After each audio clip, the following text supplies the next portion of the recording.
Is it audible? Students, can you hear me?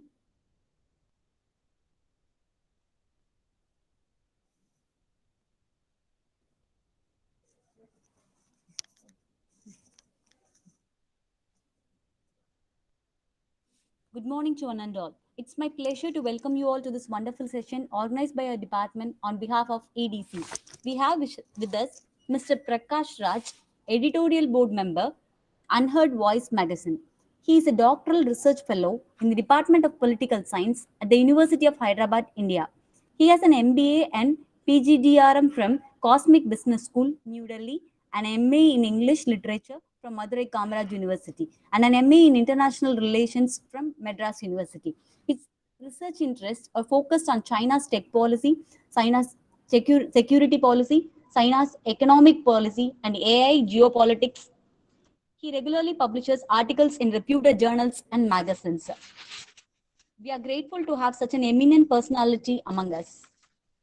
Our guest is going to deliver his content about the expert talk on innovation into commercialization tech transfer. Students, let us use this session and gain much from him. Once again, I welcome you, sir. Over to Mr. Prakash Raj, sir.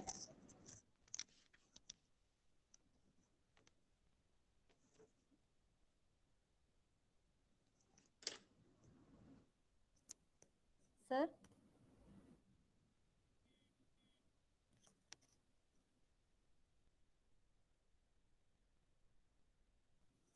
Sir?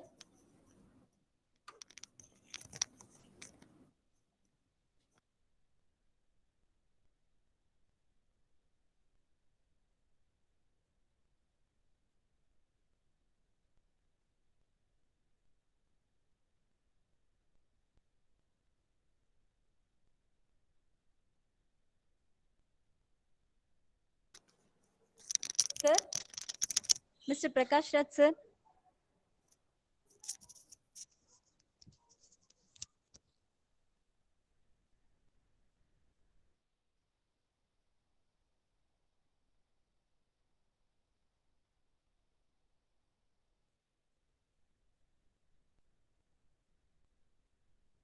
Sir, can you hear me? Am I audible? Sir, it is not audible, sir.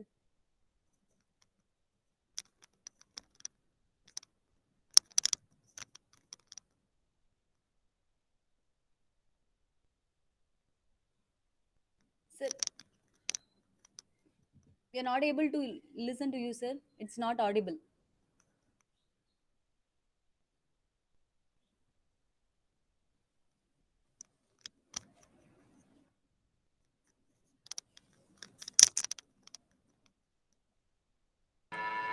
Hello, I'm audible to you, ma'am?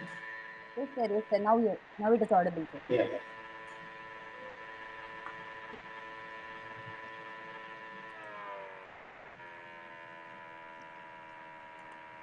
Shall we start, sir? Ma'am, I want to share a PPT. Okay, sir. Over to you, sir. Thank you, sir.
Sorry for the inconvenience. We'll start within 1 or 2 minutes.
Okay, good morning to all. This is Prakash Raj, and thank you for the delay. There are some technical glitches happened here. Today we are going to look into the uh, innovation into commercialization. And so I'm audible to you. Hello, please unmute your mic, someone.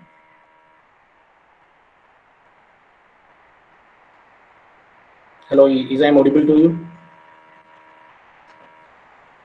Yes, sir. Yes, sir. Yeah, okay, fine. So sorry for the delay again. And today the topic is innovation into commercialization and the tech transfer. Hello, please move to next slide. No?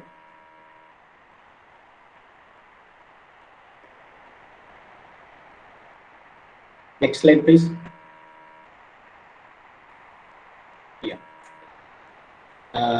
So the entire presentation we are going to see as a snippet. What I'm going to talk, you can see here. I'm going to explain what is innovation and the commercialization. Next one.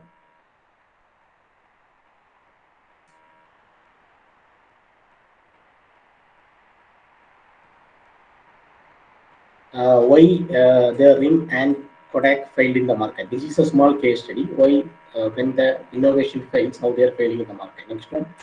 How Apple and Tesla positioned themselves in the niche market. Next one. So the transfer of technology, what, who, how, why, and when, and what is the future of tech companies in IoT and AI. Next slide, please. So coming to the introduction part. So what is uh, the topic is like innovation into commercialization. So coming to the grassroots of innovation. Creativity is the grassroots of innovation. When you find something new, you have to bring something novel. That is known as creativity. When you bring something novel, that transforms into invention. So that invention, when it be uh, find as something new to the world, we call it as a innovation. And when that innovation into commercialized into the market as a product or service, we call as a commercialization. Let's go to the standard definition according to the World Intellectual Property Organization. That means that innovation means you're doing something new that improves a product, a process, or service. So many innovations can be protected through intellectual property rights. So, and next one is commercialization. Commercialization is the process of bringing new products or services to the market. For example, you are having an like a latest mobile phone.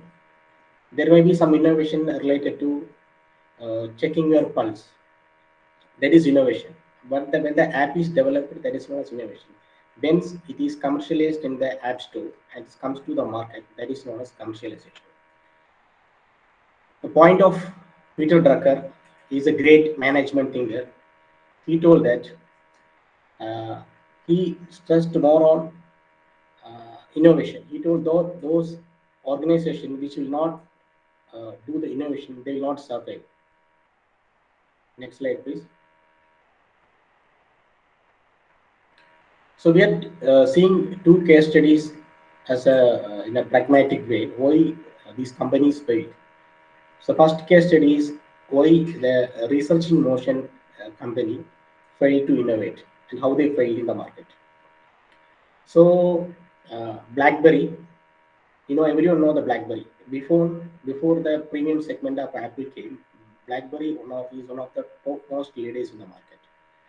So BlackBerry in 2009 holds 50 percentage of the US market share and 20 percentage of the global market share. But unfortunately, by 2020, this year, Jan 4, they ends all service and supports to the world. So what happens to the BlackBerry?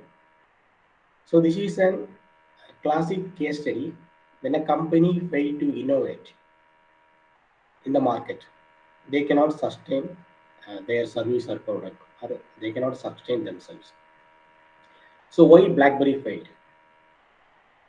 So BlackBerry was once a premium segment. BlackBerry was used till even if you take even 6 to 7 years back, BlackBerry was used by U.S. president, top-notch security experts, top company CEOs. So what happened to BlackBerry? BlackBerry failed to develop their OS to innovation when Android came, when Windows came, and they never give a platform to the developers to construct an apps. This is where they fail. Second thing, they are very confident about their Qt keyboard. When the companies were moving to touch screen in 2007, in 2005, most of the companies were moving to touch screen. BlackBerry was so adamant to stay with Qt keyboard, so they did not innovate. And one of the important point is how lethargic or lacunae BlackBerry took in the R&D. R&D here means research and development. See, in 2007, when Apple entered the market, BlackBerry was investing only 3% in the R&D. At the time when Apple came, it was investing around 9% in R&D.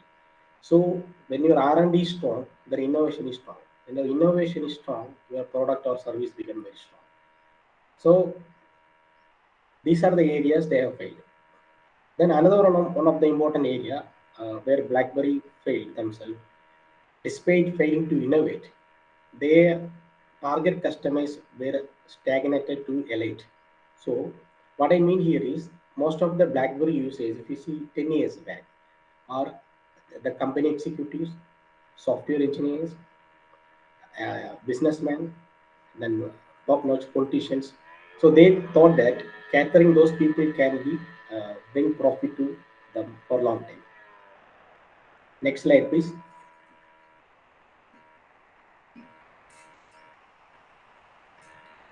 Next one is another one case study from Kodak's. Most of the people maybe know Kodak. Kodak is a well-known brand in the world. It is a Japanese company, and once upon a time, Kodak is known for like it's analogous to or is equivalent name to film. When you go to any studio, if you want to ask a roll of film, people used to ask us Kodak. Like even now, people used to ask if you're going to a shoe or a slipper or chapel shop, people used to ask for better. So that much a familiar brand name the Kodak was. It was started in 1880s. What happened to Kodak? Kodak, when the world was changing into digital photography, Kodak was unable to move into the segment.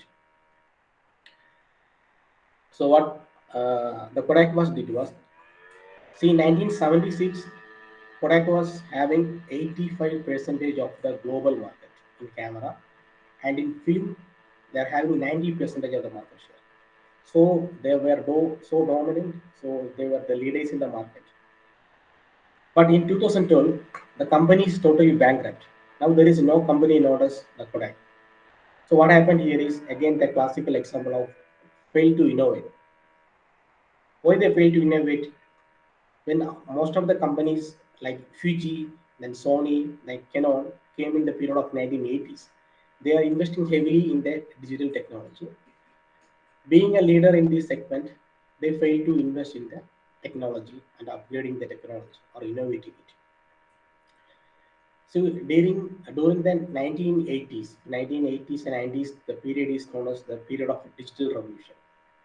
When the digital revolution was picking up in East Asia, especially in Japan and in Europe and in America, Kodak was enjoying a substantial market share. So, enjoying a substantial market share, they took very much complacent about or granted about the digital revolution happening. They failed to innovate. So, Harvard Business Review expert says that why Kodak failed is their lack of strategic creativity management. See, the most of the successful companies you see, those who innovate, they have a strong culture of bringing creativity, and they have a strong board of strategic creativity management.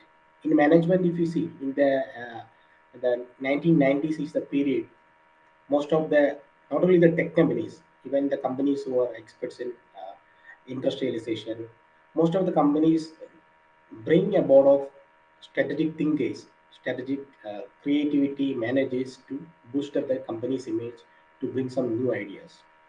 So if you look overall, from 1980s to 2000, there was the death knell for the company of known as Kodak. So this is another case study why when a company fails to innovate themselves in the market, they cannot sustain for a long time. Next slide, please. Now we are going to see the when a company innovates themselves, what happens to the company. Everyone knows Apple. There is no need to say what is Apple phone. Now, even people, when they say about Apple, people never thinks about the fruit apple first. They thinks about the branch Apple. So that was the branding they did for Apple. So this company was started in 1976. So this is why I am considering Apple in this presentation. So Apple is for last 20 years, last 80 years. If you take any business review, any consultants groups research output, Apple is in the top list of innovating company. So these are the products Apple came with an innovation. So most of them know iPod. When Sony was the number one in this music system, then they came with a personal iPod in 2001. And 2007, they came with iPhone. iPhone is very revolutionary. Everyone knows about the innovation in the iPhone. Uh, then in 2010, they came with iPad. See here in 2007, as I pointed out earlier in the slide, BlackBerry was enjoying almost 50% of the global market, sorry, US market, and 20% of the global market. When 2007, when Apple launched their touch phone, it was the first touch phone with a high retina display. BlackBerry was not serious about what iPhone is going to do. They thought they can sustain the market without innovating. But Apple was focusing only one thing, that was innovation, continuous innovation. And in 2010, they came with a product known as iPad. Still now, from that period of for last 1 decade, they are the number one in iPad. And in 2015, they came with another innovative product, iWatch. And in 2010, they came with another innovative product, HomePod. And in 2025, they are planning to come with self-driving electric vehicles. So most of the industrial experts, most of the people are anticipated about this 2025 self-driving electric vehicles. The reason is because it's coming from the Apple. I would like to point out a quotation. See, these products, what we have seen above, it's not those products what we want. That's what Henry Ford is a legendary car maker, brought the Ford car, who revolutionized the US market, who changed the European market. 100 years back, he told, if I had asked my customers what they want, they would have said faster horses. So in 1990s, when Henry Ford was introducing car, most of the people in US and Europe used to travel by horses entangled with a wheel. That was the time Henry Ford, made the car accessible to the masses. Until that time, car was only accessible to the elite people, and Henry Ford changed the concept of car to masses. Same like that, the products of Apple was not what people want. It was beyond the imagination of what people think when it comes to innovation. So they created a cult branch or cult culture of innovation to bringing the products and selling like a push market. Next slide, please. So there are a lot of companies in this phone segment. So why uh, Apple is important, or Apple differentiate themselves from other companies. See the difference between other phone companies and Apple is from the launch of their product, especially from the late 2000. They are aiming into creating an Apple i ecosystem. So what do you mean by an ecosystem? I ecosystem. So if you buy an iBook or an iPod or an iPhone or an MacBook or iPad, so Apple believes. So once you buy one product of Apple, you have to buy another product or a smartwatch or phone. So it will be integrated. So over the period of time, you going to use the Apple products. So they are creating an ecosystem. Whatever the gadgets or whatever the electronic equipments you are using, that should be come under the Apple ecosystem. See the quality. So Apple believes in the quality, design, innovation, and integration. So this is the USP of the Apple. So if you this question was posed to Steve Jobs when he was alive, and he told Apple believes in these four things. That's what quality. Nobody questions about the quality of the Apple products. Their design is very innovative. They have several patents on their design and innovation. As I told, most of the Apple products and most of the services they are giving across the world is beyond the common people's imagination. That's what the innovation they want to do. And integration means you may have in a basket you may have 7 products or 10 products, but there is no meaning if you're not integrating the product, customizing the product according to the needs. So that's what I told. Apple is bringing an innovation in the ecosystem. So Apple is positioned as a premium brand than a company provide experience. So you take Samsung, you take Huawei, you take LG, you take some other Chinese companies. So they are also selling premium brands. But where Apple is differentiate itself is Apple not only selling an, an high core experience, they are selling or positioning themselves as a premium brand. So those people who buy uh, Apple phones or Apple products, uh, they know that they may get the same experience with some other companies like Korean companies or Japanese companies or some other European companies. But why they want to buy the Apple product is they feel that when they associate with Apple, it is like a premium. They can boost their ego. So when they go to in a public sphere, the peer group will appreciate them because they have brought a world class brand that is very much into premium.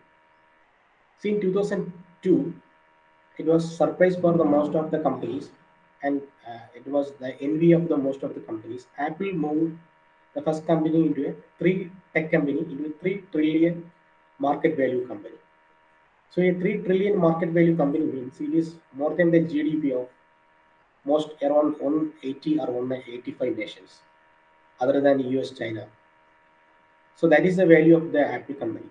So you can see when a company innovate themselves, the company innovate themselves in products and services continuously. They may reach a level where their GDP is higher than a nation. Next slide, please. Next slide, please. Another one, important company. It's about most of the people know. He is the owner of this company is well known for his open talk and his ideas. He comes for several TED talks and he's one of the most admired figure across the world. Elon Musk, Tesla. Even though we know Elon Musk for his space program, he's planning to send a man mission to Mars by 2025. But if you see the history of innovation, what Elon Musk did, it is known as the innovation capital. The term innovation capital comes from Elon Musk. He believes if a company want to sustain, we have to create an innovation capital. So, what are the innovation capital of the company Tesla? So, Tesla, the world is moving to electric vehicles, and we have that Bharat Standards 4 in India, and the government is giving a lot of subsidies to the companies who are coming with green vehicles.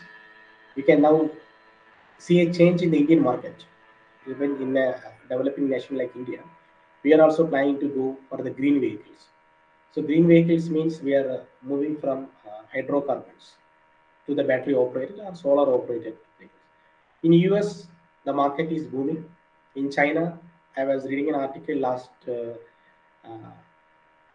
Chinese government stopped giving subsidy to the green vehicles because almost 30 percentage of the vehicles now operating in China is running in green. So you can understand how the world is moving. So this Tesla's car, the innovation of from Elon Musk company, it is known for innovation with its forward thinking. It's the creative problem solving and persuasion. See, when Elon Musk came with the idea of selling his car with most of the innovation, It was the one of the company that thought very much forward, and they have a problem to solve the hydrocarbon shortage by 2050, and it was very creative to how they come with a sustainable development model and persuading or convincing your customers to buy this product. And Tesla is known for its track record and reputation for innovation. It's not only Tesla. If you look the space program of uh, Elon Musk, what other companies are doing for billions of dollars, Elon Musk was able to do with substantial innovation in millions of dollars. That's the reason he got several procurements or several tie-ups or several contracts from NASA, the European Space Program, then Japan, then Chinese. So that's what the innovation they used to take. So what is special in the innovation of Tesla? See, Tesla, as being you are software engineers, Tesla has more into software than what an average vehicle has. There are a lot of companies coming with like that iCar or software oriented car. Tesla's beauty is, even though they have more software than an average vehicle, it is very much integrated into a single central software architecture. So that's where the innovation. Even though this company, this the car is run by several software, they are able to integrate into a single software architecture. Then coming to the hardware part of Tesla. See that Tesla's hardware pack is a flat pack of batteries. So see, battery is the only one thing due to the availability of the raw material and cost-effective treatment. They are procuring from some other companies. And most of the other parts of the car are made by Tesla. So that is another type of innovation. What Elon Musk did. So they're having two electronic engines in front and rear without no transmission. See the level of patent or see the level of innovation what they did for last 10 years. Tesla has filed more than around 361 patents around for the electric vehicles. So if you are filing 361 patents for the electric vehicles, obviously you will be the world leader for next 3 or 4 decades in this segment. So not only they are in the electric vehicle, the way they design, the way they want to bring the solar roof or user interfaces in the electric vehicles, the battery package, the battery system, the EV charges and more. So you can understand the level of or the degree of innovation what Elon Musk doing in Tesla. So this is a classical example to explicit when a company do innovation. Innovation, I mean here is not an incremental innovation. Innovation, I mean here is a radical innovation, a sustainable innovation, and an innovation that puts a lot of effort into the research and development. And obviously, they will sustain as a number one company in the world. Next slide, please.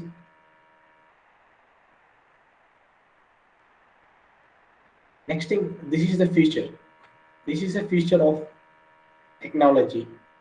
As being a tech student, uh, as I do research on technology of what China is doing and what US is doing, because US is the country that closely watches China, and this is one of the most core things that is developing in the tech world. That is known as Internet of Things. As a tech student, you may be very much aware what is Internet of Things.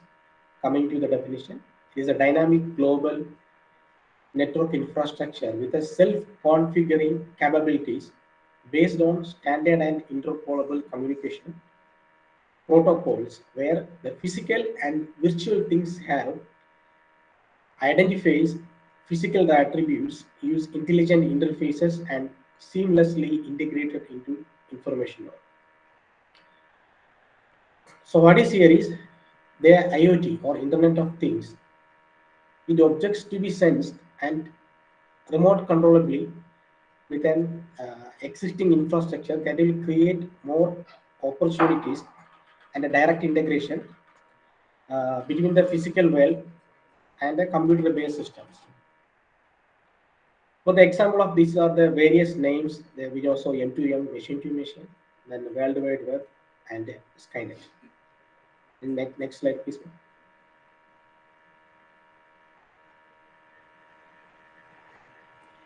Let us see the history of IoT. See, in 1982, Carnegie Mellon, she created a vending machine to remotely check the cold sodas. And in 1990s, they came with posting a bread over the internet. And the IoT was, the term IoT was coined by Kevin Ashton in his company Procter and Gamble in 1990s. And Procter and Gamble is one of the world leading company. They are going into automation, and you can see the history of when 1990s itself they are entered into this. And in 2000, another South Korean company LG introduced its first smart fridge.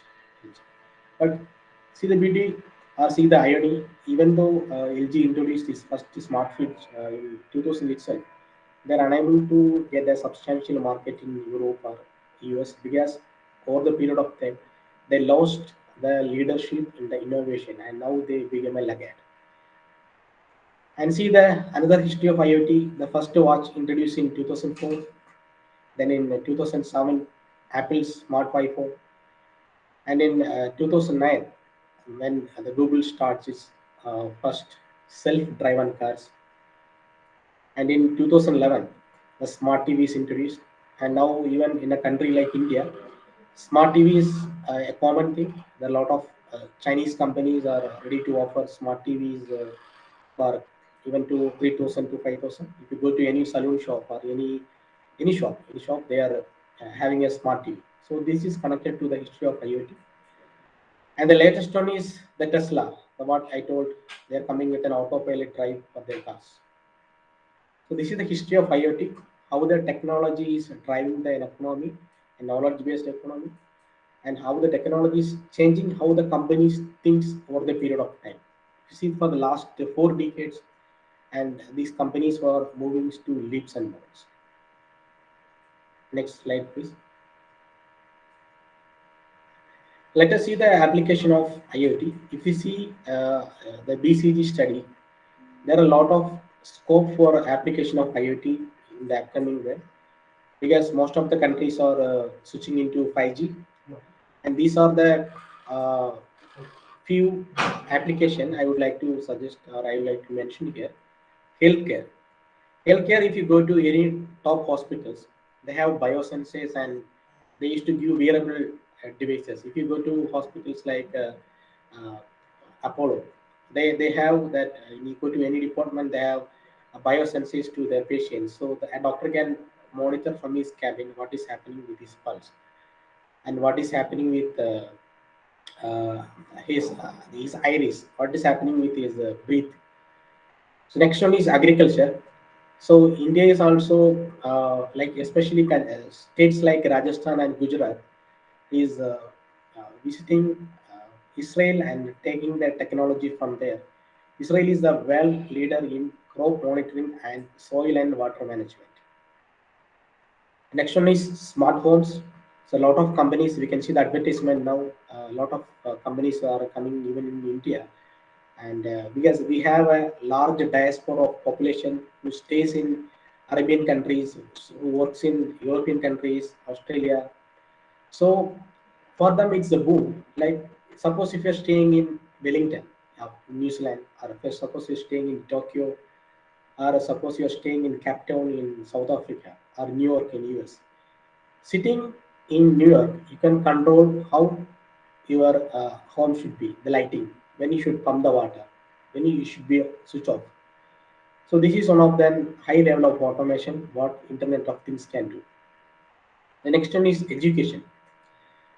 I was listening to your talk from the MHRD member, and he was telling if the government of India could have spent around 350 to 500 crore advertising in India or educating people from higher education or university level of education, please switch to digital education. Nobody is going to listen in India because Indians have the habit of slowly shifting into the technology. But the COVID enforced most of the educational institutions shifting to IoT. So now most of the world's leading universities, webinars or seminars, whatever things, it is very much accessible to the common people because of these technologies developed into a core technology. So if you visit any schools in Kerala, and even in government schools, they are coming with a smart board. So the students can learn mathematics, for example, and by the class finish, the teacher can save those classes, and he can, by the time, in a real time based, he or she can email those classes to the students. Coming to the retail, and retail segment is one of the segment that India is growing. But if you go to European countries or US or even China, like world leading companies like Walmart, even 20 years back itself, they moved into smart shelves and digital signage.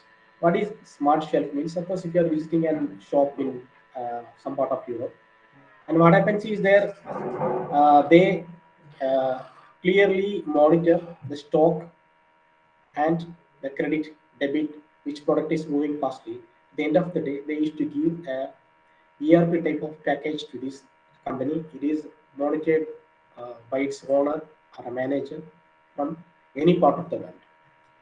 Next one is industries. This is another one application. Most of the industries are moving to yes smart supply chain and totally into an industrial automation. For example, if you look the companies like Tesla or Honda, and they are cutting most of the employees because of the industrial automation they used to do. Earlier, if they want to monitor a car is going to a supply chain, they need in a factory, they need around 250 people. Now, after connecting it with IoT, the integral industrial automation, what they did, they need only 20 people for that. When that 20 people is now necessary, the 20 people is necessary for monitoring the equipments, electronic equipments. And not only that, in the factory production, if their product is moving across the world, or they are sending the products to the shipment, and they are monitoring it by an app based a smart supply chain. So this is how the application of IoT is growing day by day. Next slide, please.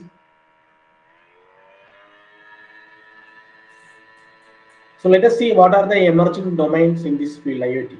As I told, mobile healthcare crowd sensing, and we have discussed about the smart homes. You can control your smart homes from through internet to any part of the world. Then industrial internet of things. Most of the companies, whether it's automobiles or tech companies or FMCG companies, they are also moving into industrial internet of things.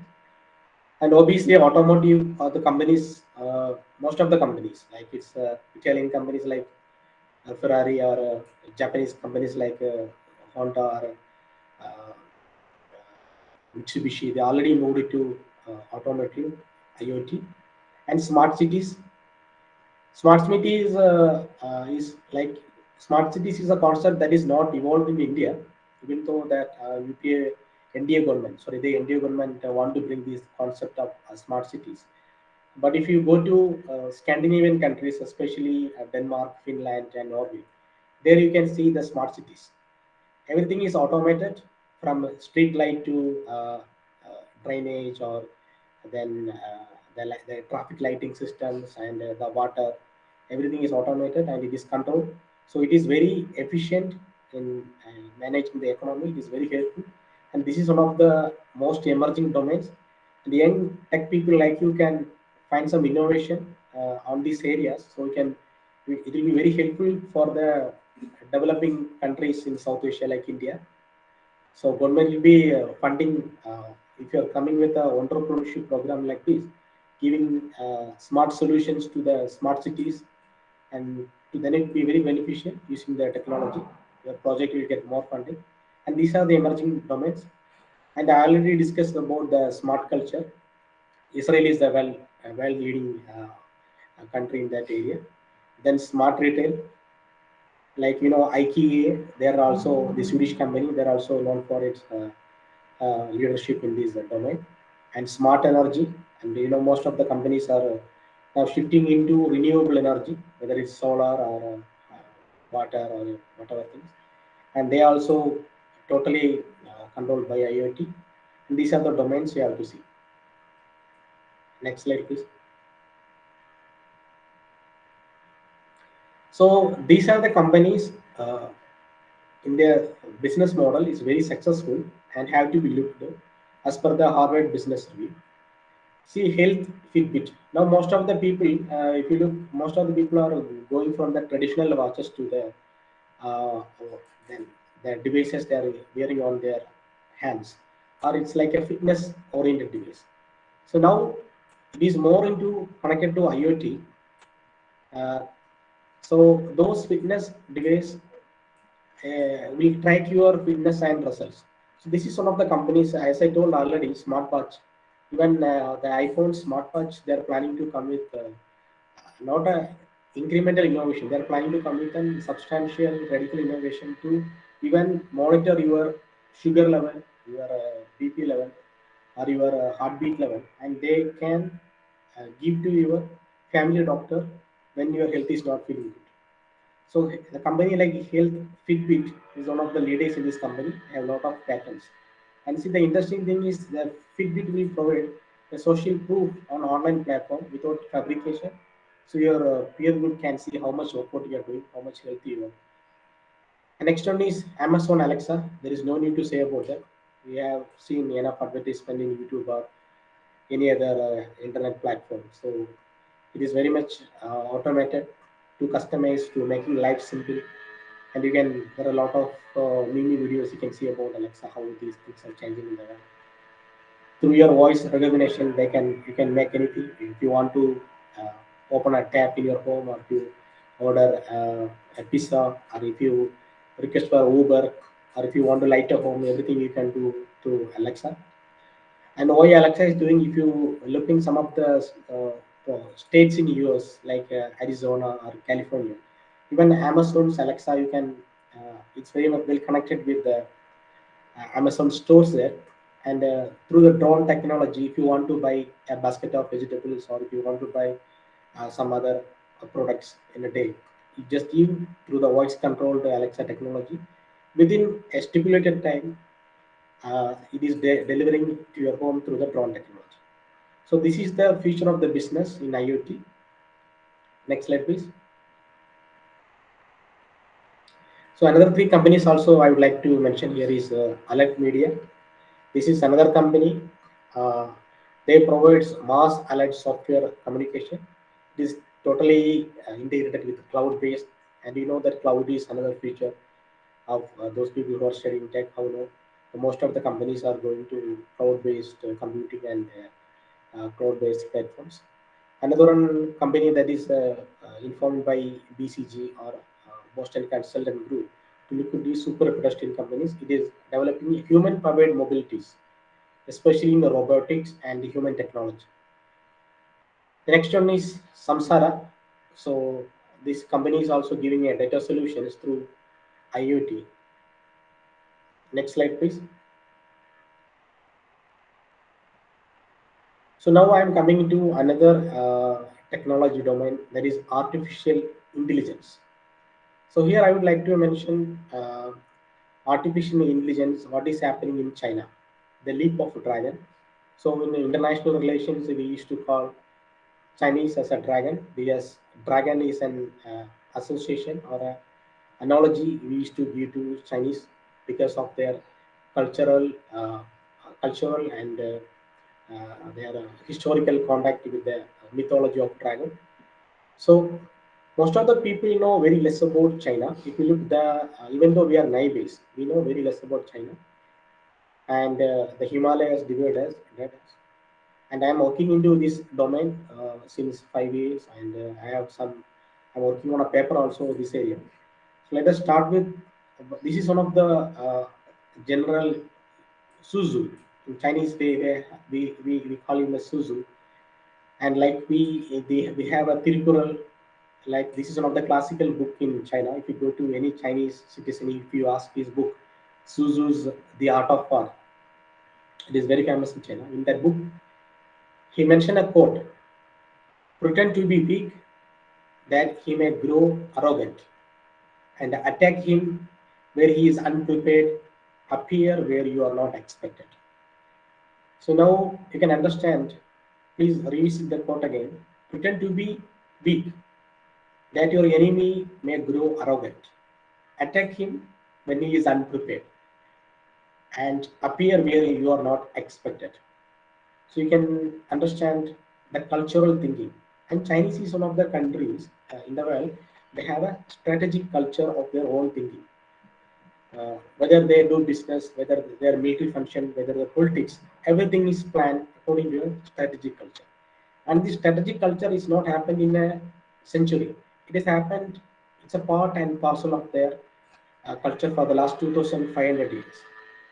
So now we can understand when what happened in to Indian soldiers. Around 42 soldiers was killed a few months back in the Indo-China border. So you can understand how China is pretending to be weak, but and they are attacked when you are unexpected. So this is not only their practice in the military strategy, and they practiced also in their tech companies. And Chinese have a dream by 2050. Uh, they want to be a superpower. It is very pragmatic, and there are a lot of reports by 2030s or 2040s. They'll be a number one economic power than US, so they'll be dictating times.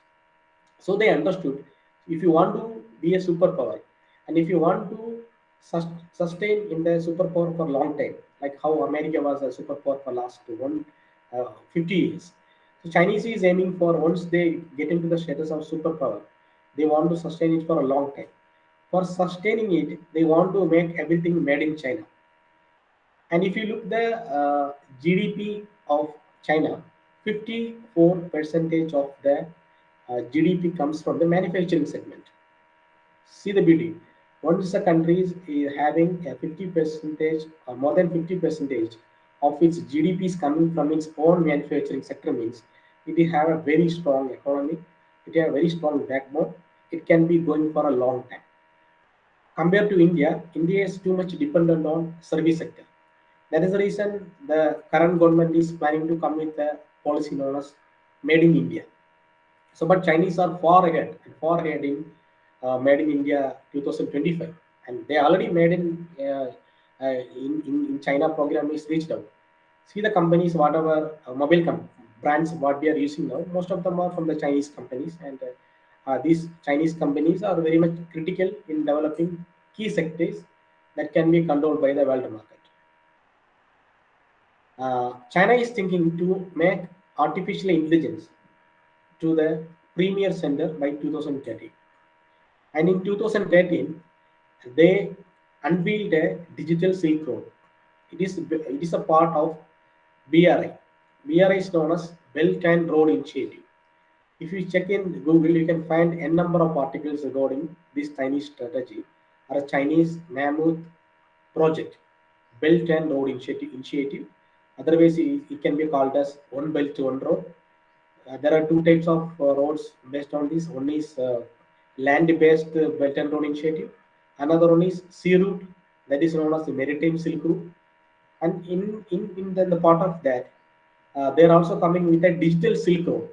So digital Silk Road, what China it means is, China want to connect the entire world to one a single cable.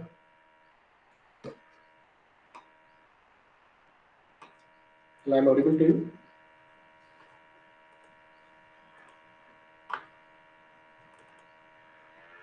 Hello, hello.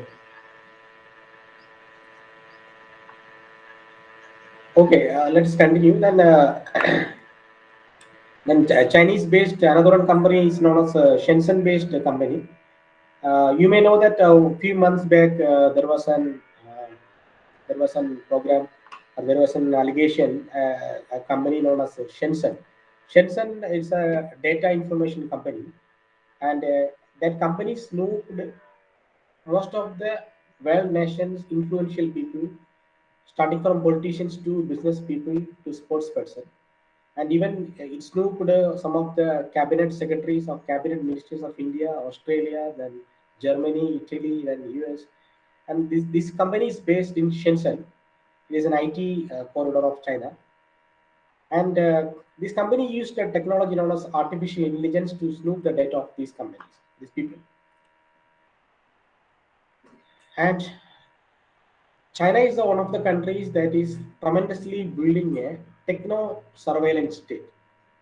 What I mean here is techno surveillance is, see, Chinese companies are heavily investing uh, in promoting artificial intelligence, machine learning, quantum computing, blockchain, 5G technology, biometric identification, cloud computing, hybrid cables, e-commerce, augmented reality, automation, 3D printing, and big data. So these are the areas where Chinese companies are focusing, and Chinese government is substantially providing a lot of uh, pumping, a lot of investment on this area. And I would like to suggest a few of the companies you should watch that is going to change the world how artificial intelligence should be. The companies like SenseTime, E2, CloudWalk, MacV, DP, iFlyTech, Hikvision is a part of China's techno surveillance state. So what I mean here is what China want to be a techno surveillance state is, as being a communist country, being a autocratic country, being a semi dictatorial country. China want to build a technology based on surveilling its every citizen. And if you go to China, there is no privacy for you, and most of the Chinese companies will monitor you, getting permission from the government companies.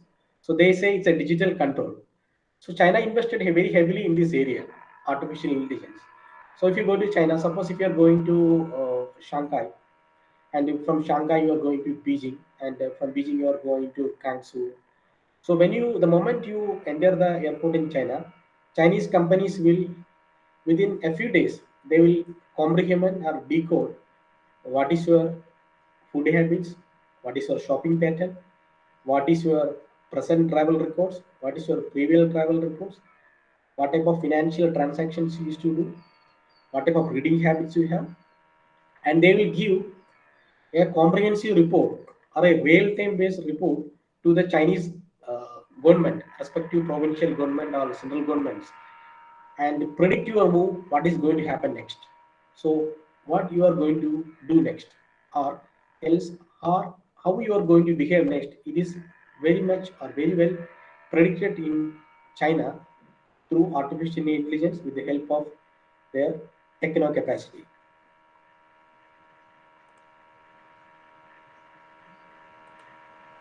Next one is how these Chinese companies are leaping in this artificial intelligence technology.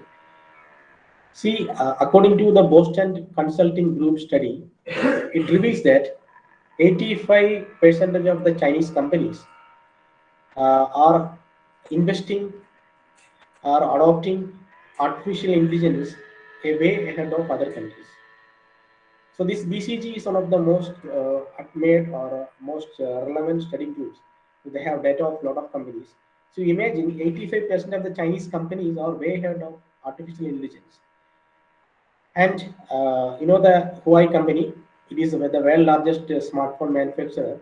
It holds 80% of the patents in 5G technology, especially in intelligent computing and smart cities. So this is the reason even America is not allowing Huawei to invest more in America. They fear that if Huawei is investing more in America, they can get they can enter into the security architecture of the America. They can get more information about how America functions, American make the decisions, the American systems works. So you can understand how much patents and how much extent Chinese companies are doing. And in Because why I want to bring up a Chinese companies, we know very less about Chinese companies. When we think about tech companies, we are tend to think companies like Google or Amazon or IBM or Apple. But there are companies which is more valued or more technically supreme than those American and European companies. But Chinese companies never want to expose or explicit themselves. This is a government policy they used to follow for a long time. Like 1980s, their leader Deng Xiaoping told, they always sustain a low profile. Chinese always want to maintain a low profile. Whenever they want to do things, they will do. So let's come to the point in 2016. China's social network company, known as Tencent. So it is a $70 billion company. Now it's worth more than Facebook. They opened a intelligence lab in Shenzhen with a vision of making artificial intelligence everywhere. That means in the world. And in 2019, there was a World Artificial Intelligence Conference in Shanghai, and these are the unicorn companies Chinese government is planning to invest. Because if you go to China, why these Chinese companies are sustaining is government, Chinese government will pump the investment, or Chinese government will give subsidies and lot of monies to these companies to sustain their business model and developing technologies. These are the few companies in the last 2019 conferences the Chinese government have identified. E2 Technology, Chihu, 360, Ping An, JD, Mining Land, Xiaomi. So these are the companies they are chosen to uh, steer the next generation artificial intelligence and applications. And more than that, Chinese government already started an artificial intelligence industrial research park with 400 companies in Beijing. So you may imagine the proliferation they are doing in artificial intelligence. 400 companies in the capital of Beijing with a focus to drive China to bring the leadership in AI. Next slide, please. Next, most of the people know Redmi phones and Xiaomi phones, and these are the companies in China. See, there is a difference in the phone what you are getting in China and the phone what you are getting in India. Those people who visited China, they used to say that, and there is a public policy, and uh, there is a way how Chinese do things. If you want to suppose if you want to buy a uh, smartwatch in China, there be they may be giving in four qualities: quality one, quality two, quality three, quality four. So which are the products what we are getting in China? It belongs to the quality three. The first quality will be always exported to Europe or some other countries, and those Chinese citizens using those products also first class quality. So the even Xiaomi founder says that our AI technology will be everywhere. This is the slogan they are doing, and this is how they are working. And next one of the company have to look on is DJI. DJI is a company that is holding more than 70% of the global market share. It is popular for its advanced artificial intelligence capabilities, reconnaissance tools, and clandestine surveillance technology. And even this Chinese company, is having more than 50% of the US market share. So recently, they have restricted this Chinese company to access some of the important provinces, also state capitals, and some of these companies because as they have these reconnaissance tools using real-time internet-based technology, they can take a lot of information and they can send those information to China. And most of the people you may know Alibaba. And Alibaba founder Jack Ma recently made a statement. He want to make Alibaba as a equivalent to Alibaba intelligence. That means artificial intelligence should be called as Alibaba intelligence. So that is the level of the automation or the level of innovation in AI what these Chinese companies want to do. See, Alibaba is the first company in the world. They are planning to open in most of the cities unstaffed petrol stations, unstaffed convenience stores, and shopping malls using integrated artificial intelligence technology. See, not only these Chinese companies are investing in their indigenous Chinese companies. If you look for the last 2 decades, Chinese companies are targeting South Asia, especially India, because it's a big market for them. So they have some economic constraints or policy constraints to invest in Indian companies directly. So they cannot come because of, maybe they are coming to cannot come because of tax evasion. So what they are doing, they are controlling the Indian companies through bringing strategic tech investments. So what is tech investments? If you look, these are the companies very familiar to you. Companies like Paytm, Flipkart, the Byju's, Dream11, Zomato, Ola, Swiggy, and Quikr. These are the few companies I would like to mention. These are the few companies you may think these Indian companies. Being an Indian company, they are the most of the shareholding or the important shares are held by the Chinese company. And when it comes to Byju's, recently Congress MP's son Chidambaram, he made a statement in the Indian Parliament. We have to control these companies like Byju's because Byju's is sponsoring the Indian cricket team and a lot of other organizations, political parties. They are pumping money, and there are a lot of allegations how they are doing tax evasion, and uh, and we don't know what they are going to do. It's not against national interest. So you can understand the level of tech investment these companies did, and within a short span of time, how they grow. And this is the classic example also how the companies when they grow with technology and investing heavily, how they reap the benefits. Next slide, please. And coming to the last slide of this presentation, this is known as transfer of technology, and we have seen how the uh, technology is developed. Especially, we have seen IoT and artificial intelligence, and what are the recent developments happening in the world, especially with the world leaders of AI and IoT, the Chinese companies. And coming to the transfer of technology, most of these technology those companies or countries develop, they have patent. So when they will transfer these technology, and what do you mean by transfer of technology? Coming to the point and definition, what is transfer of technology? A transfer of technology is the movement of data or design or invention or idea or materials or a software or a technical knowledge or a trade secret from one organization to another or from one person to another. Simply, technology of transferring means you are transferring from one person to another person or one area. So here I would like to mention what, who, how, why, and when. So when you are transferring a technology, see, let's see uh, an example of MTCR, Missile Technology Control Regime. It was started in the 1987. So there are India is one of the countries that is also having missile technology. We have ballistic missiles, we have cruise missiles. Suppose if you want to transfer those technology to any country, so we cannot transfer this technology very freely because it's controlled by international organizations or international control or agreed regime that is known as MTCA. So it is not only applicable for government to government transfer of technology.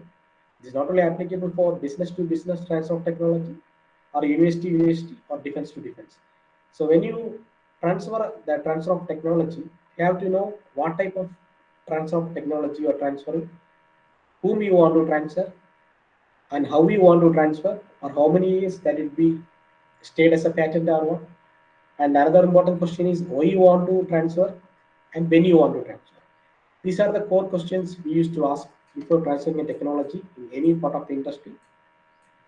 And this transfer of technology is one of the most uh, uh, most shielded intellectual property association because, as I told, the Tesla is having more than 390 patent in the last decade in electric vehicles.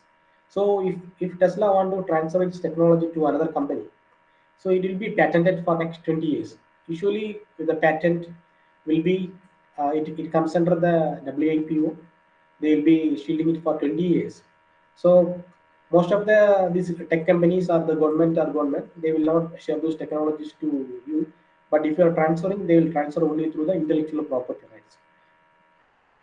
As we mentioned already, those technologies like IoT or AI, and Chinese are the world leaders. Still, they are not ready to transfer the technology because they know the importance of the TOT. If they lose the leadership in TOT or the technology, they cannot sustain for a long time. So the last line is an example for what are the examples of transfer of technology. Usually, from we used to transfer technology from government to government. As I already mentioned, like that, Indian government used to get technology, especially a radar technology from Israel, agriculture related technology from the Israel, then business to business, then especially companies, tech companies. Sometimes we used to get technology from IBM to Wipro, then Intel to Infosys. So companies to share from business to business. Then coming to universities, sometimes India's top universities will go with some of the foreign university to share the knowledge, and we will share the uh, students' ideas and faculties, new syllabus and everything, and some of the innovation what they did in their labs, and also defense to defense. It is maybe also comes under the government to government. And this is what the transfer of technology. And we are coming to the end of the presentation. And thank you so much for the patience. And also sorry for the technical glitch happened in the first 20 minutes, and I was unable to even bring the PPT also finding some issues. And thank you so much for those all who attended, and thank you so much for the staff of SCAT College. And thank you so much. And you can ask any questions. It is open to all. Except now you can ask questions to me. Thank you.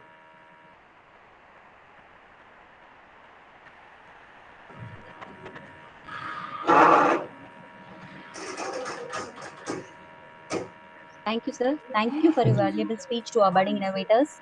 Your ideas about applications of IoT, top companies in IoT, the leap of Dragon and Chinese companies, and technology transfer. It would have definitely enlightened a sparkle inside them in the future and years. We request your presence in many of your future programs, sir. Once again, I thank you, sir. I thank all the participants. I hope you all gained good insight from your session. Thank you so much, sir. Thank you, Buddha. Thank you so much. If they want to ask you any questions, they can post the questions to me. And Students, if you have any queries, you can post it in the chat box.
Okay, madam. Okay, madam. Thank you so much. I think most of them don't have any questions.